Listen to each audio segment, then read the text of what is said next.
Bonjour à tous, nous sommes le lundi 18 juillet 2022, il est 6h30 et vous regardez RTI1.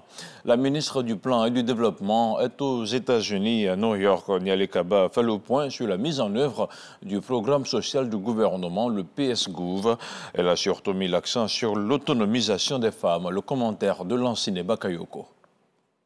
New York, ces échanges avec les donateurs et autres bailleurs de fonds autour du programme social du gouvernement ont permis d'exposer les innovations, les bonnes pratiques et les partenariats stratégiques noués dans la conduite de l'agenda de la Côte d'Ivoire sur l'autonomisation de la femme. Et nous avons eu l'opportunité de présenter les grands progrès que le pays a fait sur la mise en œuvre des ODD, notamment donc les questions sur l'éducation, les questions également relatives à l'environnement. La Côte d'Ivoire a partagé son expérience sur l'accélération des ODD à travers cet instrument novateur qu'est le PS-Gouv. Malgré les progrès encourageants, la Côte d'Ivoire reste confrontée à de nombreux défis sociaux, à savoir l'élimination de la mortalité maternelle et la fin des besoins non satisfaits en matière de planification familiale. Remercier la Côte d'Ivoire pour son leadership et également le système des Nations Unies. Nous travaillerons tout près de vous, avec vous, pour les populations de Côte d'Ivoire. Ce deuxième PS-Gouv en action vise à apporter des solutions durables à la problématique de la fragilité dans les zones frontalières au nord, l'accès à l'emploi et l'autonomisation des jeunes et des femmes. Je vous invite maintenant à la découverte de la structure mère des unités de formation de la maréchaussée ivoirienne. Elle est chargée de la formation des cadres, officiers et des sous-officiers de la Gendarmerie nationale de Côte d'Ivoire. Elle prépare activement sa fête école qui sera marquée par la double cérémonie de baptême et de prestation de serment de la 46e promotion d'élèves officiers et de la 60e promotion d'élèves sous-officiers. Une immersion réalisée par Abou Sanogo. École de gendarmerie d'Abidjan, temple du savoir et de la discipline. C'est ici l'une des écoles les plus anciennes d'ailleurs, dans laquelle sont formés les gendarmes dans la rigueur et le sens de l'honneur. Au nom de la discipline, tout est structuré. Chaque matin, 7 heures, rassemblement à la place d'armes, située au cœur de l'établissement.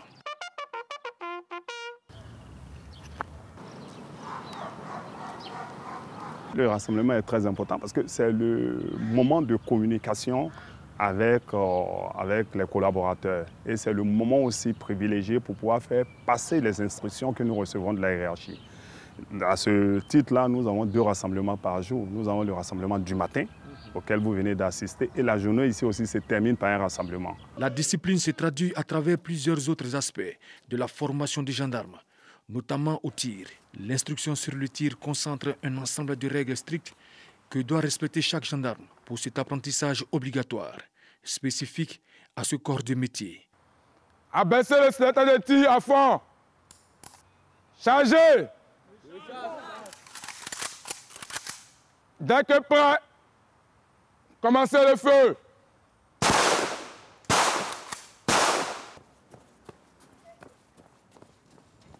Très bon, c'est ce qu'on demande. À la gendarmerie, les officiers et sous-officiers reçoivent une formation intellectuelle sur le métier spécifique du gendarme. Ce matin, nous allons voir DPG de l'infraction.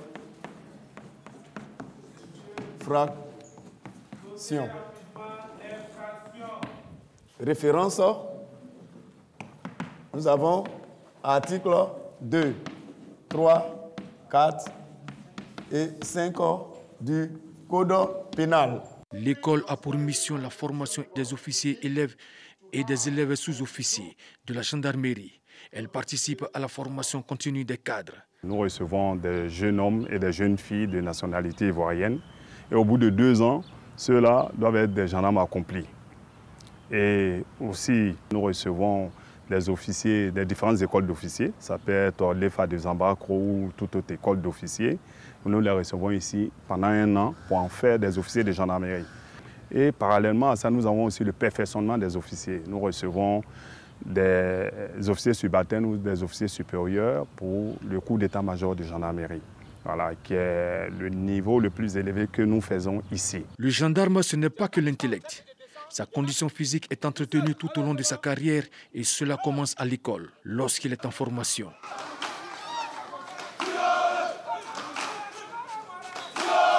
Ce parcours est un type d'entraînement, une succession d'obstacles à franchir le plus rapidement possible, ainsi que les brefs intervalles de course à pied. Il faut grimper, ramper, sauter et escalader. La gendarmerie exécute des missions de divers ordres qui font sa spécificité, à savoir des missions de police administrative, judiciaire et militaire, ainsi que le maintien de l'ordre. L'école de gendarmerie d'Abidjan prépare sa fête école qui sera marquée par le baptême et la prestation de serment de la 46e promotion du cours d'application des officiers élèves de la gendarmerie nationale et de la 60e promotion des élèves sous-officiers. Elle présente une fière allure pour accueillir les invités et parents pour cette circonstance. À leur sortie d'école, les élèves gendarmes en formation seront aptes à servir les populations à travers les différentes subdivisions de l'arme. Le leitmotiv du commandant supérieur, c'est une gendarmerie de contact. Nous sommes avec la population, nous sommes là pour les populations. Et nous dirons aux populations que les portes de l'école de gendarmerie sont grandement ouvertes. Nous les attendons le 19 juillet ici pour les sorties des différentes promotions. À ce jour, l'école de gendarmerie d'Abidjan a formé 19 719 gendarmes. Le 19 juillet, c'est donc demain et vous êtes massivement attendus à l'école nationale de gendarmerie d'Abidjan. Face à la pénurie du logement en Afrique de l'Ouest, les promoteurs immobiliers se réunissent. Une rencontre au cours de laquelle ils ont identifié les difficultés liées à un environnement peu compétitif, le problème du financement et celui du foncier. Ils viennent de mettre en place une instance commune qui leur permettra de résoudre leurs problèmes. Lansine Bakayoko. Cette nouvelle plateforme qui réunit les constructeurs et aménageurs agréés des pays de l'Union économique et monétaire ouest-africaine vient encourager les États à aller vers une véritable politique de l'habitat au niveau de la sous-région.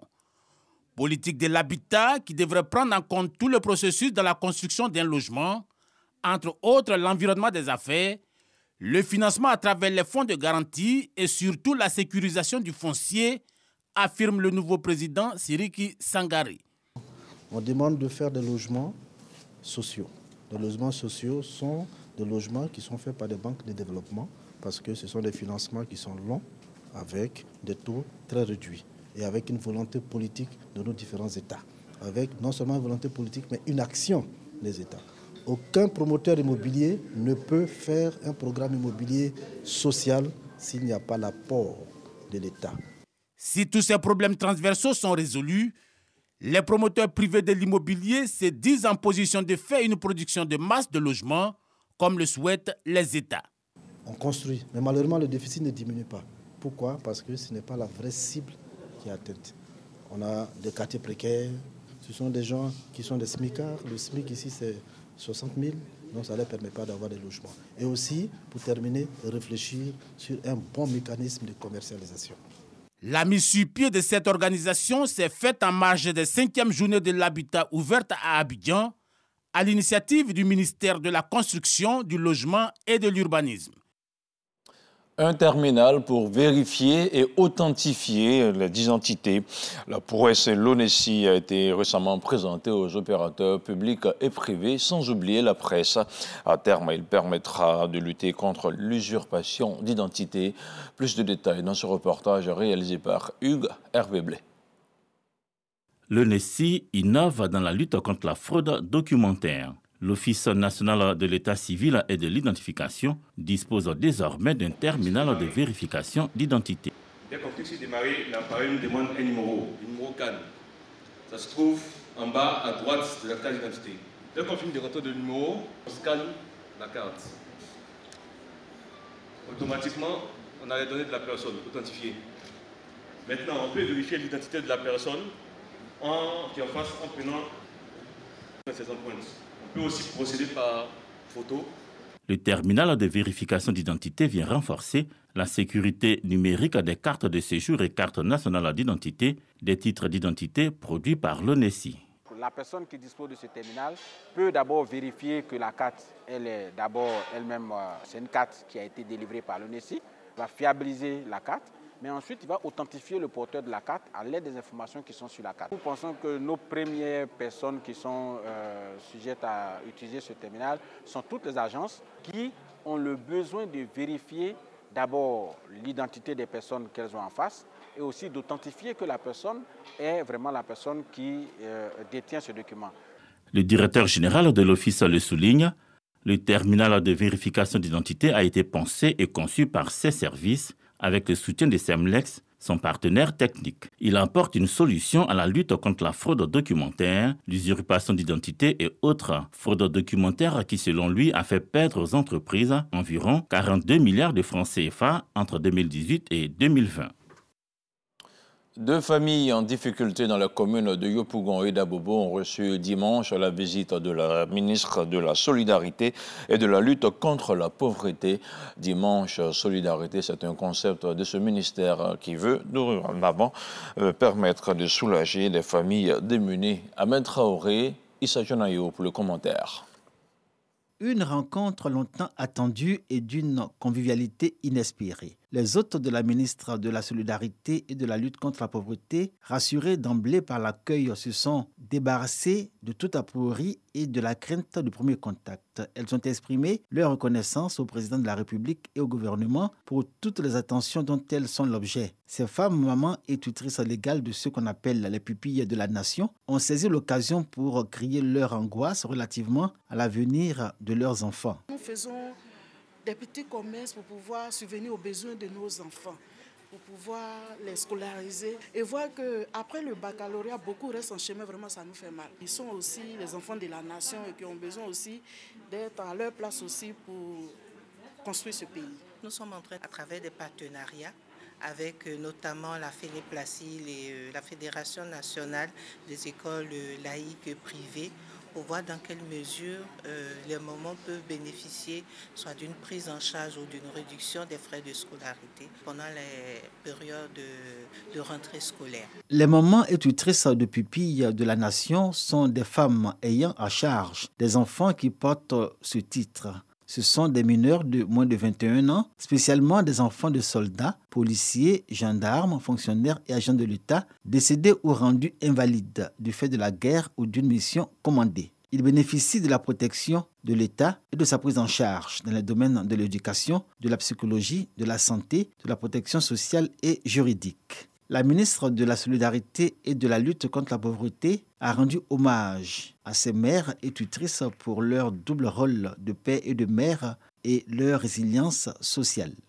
En proposant la loi 2014-137 du 24 mars 2014 portant statut des pupilles de la nation, Monsieur le Président de la République, Son Excellence Alassane Ouattara, entend exprimer la solidarité réconfortante de la nation envers les enfants et envers vous, les épouses et les parents, qui avez souffert et continuez de souffrir de la perte brutale des géniteurs des pupilles de la nation. Nous avons instruit la direction de l'assistance aux pupilles de l'État et aux pupilles de la nation, en collaboration avec la direction des affaires juridiques et du contentieux, au fin d'élaborer un projet de décret d'application de la loi portant pupilles de la nation.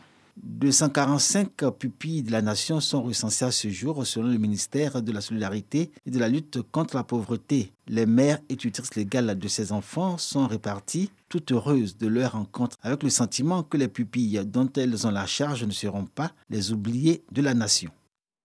Sur le même sujet de la lutte contre la pauvreté, vous venez plutôt de voir un reportage signé Eugène Atoubé.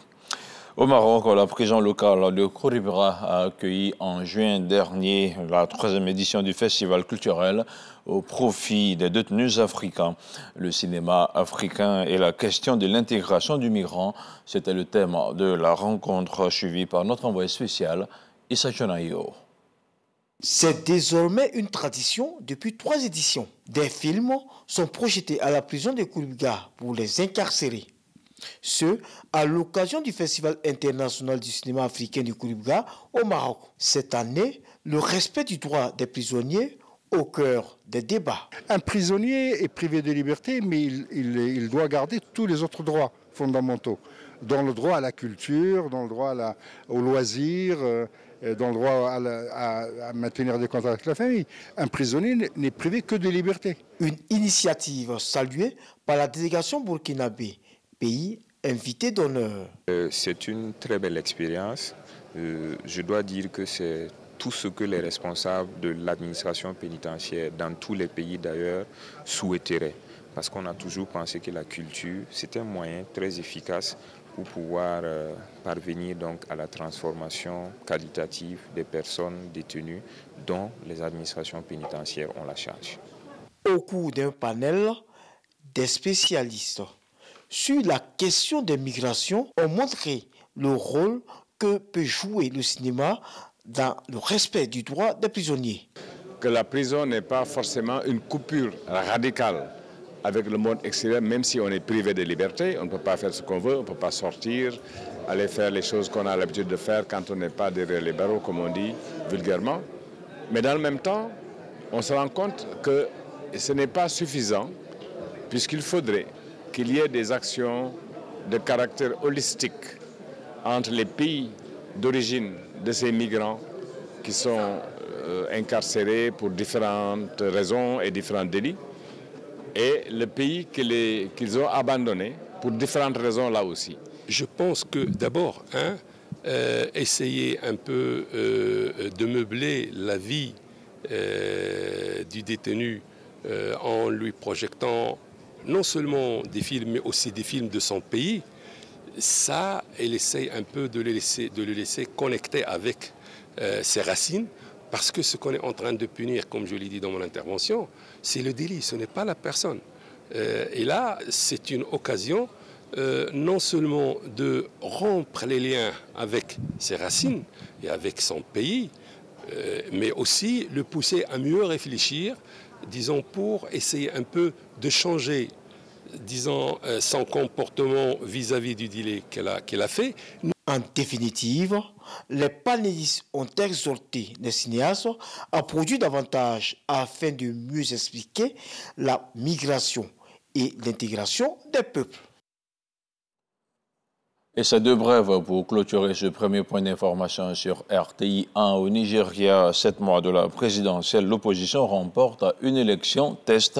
Le candidat Ademola, délégué du Parti démocratique populaire PDP, principal parti d'opposition, a remporté hier dimanche l'élection du gouverneur de l'État d'Osun dans le sud-ouest du pays. Un revers pour le parti du président sortant Muhammadu Buhari, car il s'agit du fief de Bola Ahmed Tinubu, candidat de la majorité à la présidence. Et puis en Afrique du Sud, 3 ans après la mort du Zoulou blanc, un concert a été donné en hommage à Johnny Clegg dimanche à Johannesburg. Sa musique engagée contre la discrimination a marqué le monde entier et l'Afrique du Sud en plein régime ségrégationniste de l'apartheid. Rappelons que le chanteur Johnny Clegg a signé de nombreux tubes encore joués quotidiennement dans les radios du monde entier. C'est la toute première fois que sa famille et ses fans ont pu faire la fête ensemble due à la Covid-19. Voilà, c'est la fin de ce 6h30. Merci de l'avoir suivi. On se retrouve demain.